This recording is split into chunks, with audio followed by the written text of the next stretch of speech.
40 giorni. Bu İtalyanca kelimeyi unutmayın. Size bunu anlatının sonunda hatırlatacağım. Hazırsanız başlıyorum. 1347 yılını hayal edin. Avrupa ticaret yolları boyunca büyüyen şehirlerle dolup taşıyor. İnsanlar yeni ürünler, fikirler ve fırsatlarla dolu bir dünyada yaşıyor. Ama aynı zamanda şehirler kalabalık ve sağlıksız. Sokaklar kirli, insanlar hijyenden bir haber. Ve tam da bu ortamda görünmez bir düşman kara bulutlar gibi Avrupa'nın üzerine çöküyor. Kara veba. Peki bu hastalık nasıl başladı?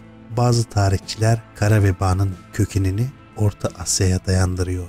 İpek yolundan geçen ticaret kervanları ve limanlara yanaşan gemiler sadece baharat ve kumaş değil, aynı zamanda ölüm taşıyor. Gemilerdeki sıçanlar ve pireler Yersinia pestis adlı ölümcül bakteriyi taşıyordu. İşte hikayenin en korkutucu kısmı burada başlıyor.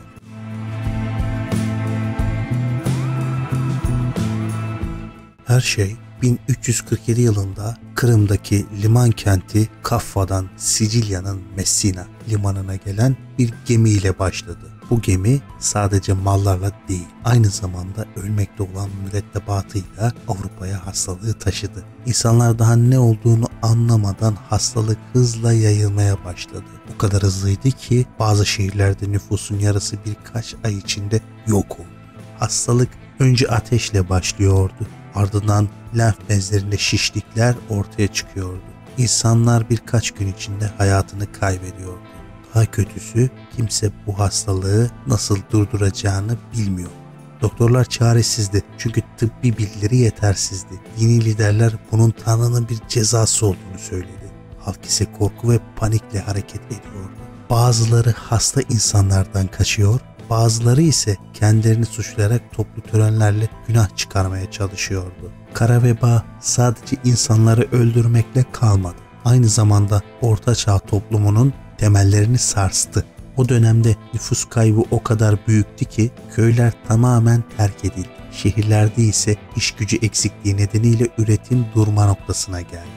Tarım alanları bomboş kaldı. İşçilerin sayısının azalmasıyla kalan işçiler toprak sahiplerine karşı daha fazla hak talep etmeye başladı. Bu Avrupa'daki toprak sahiplerinin sefasını sürdüğü feodal sistemin zayıflamasına neden oldu. Ancak bu dönemin en çarpıcı yanı insanların verdiği tepkilerdi.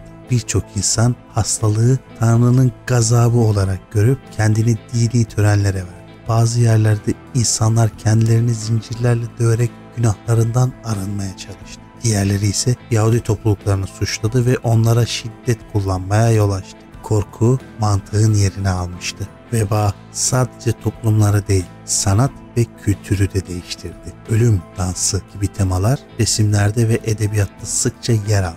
Bu eserler ölümün kaçınılmazlığını ve yaşamın geçiciliğini hatırlatıyordu. Örneğin 14. yüzyıl sanatında iskeletlerle dans eden insanlar sıkça tasvir edilirdi. Kara veba sadece bir salgın değil, aynı zamanda insanlığın ölümle yüzleşme biçimini değiştiren bir döneme geçti. Kara veba, hijyenin önemini anlamamız için büyük bir uyarıydı. O dönemde insanlar hastalığın sıçanlar ve pireler yoluyla bulaştığını bilmiyordu. Ancak bugün bu tür salgınların önlenmesi için hijyen ve sağlık sistemlerinin geliştirilmesi gerektiğini biliyoruz. Ayrıca bu salgın toplumları yeniden düşünmeye zorladı. Kiliseye duyulan güven sarsıldı. Çünkü din adamları da hastalıktan korunamamıştı. Bu durum başka bir video konusu olacak olan Rönesans ve Reform hareketleri için bir zemin hazırladı. Feodal sistem zayıfladı ve yeni ekonomik düzenler ortaya çıktı. Ama asıl soru şu: bugün benzer bir salgın yaşansa gerçekten hazır mıyız?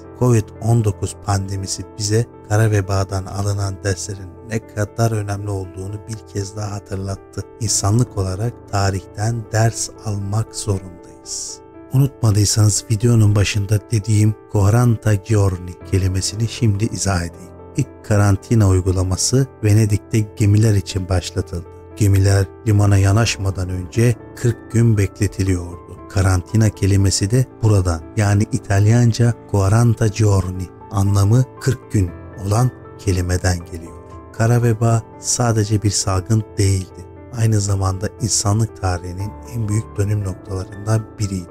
Ölümleriyle, korkularıyla ve bıraktığı izler. O günlerden bugünlere kadar bu felaket bize bir şey anlatmaya çalışıyor. Doğaya, bilime ve birbirimize saygı duymadan ilerlemek mümkün değil. Peki sizce insanlık bu dersleri yeterince aldı mı?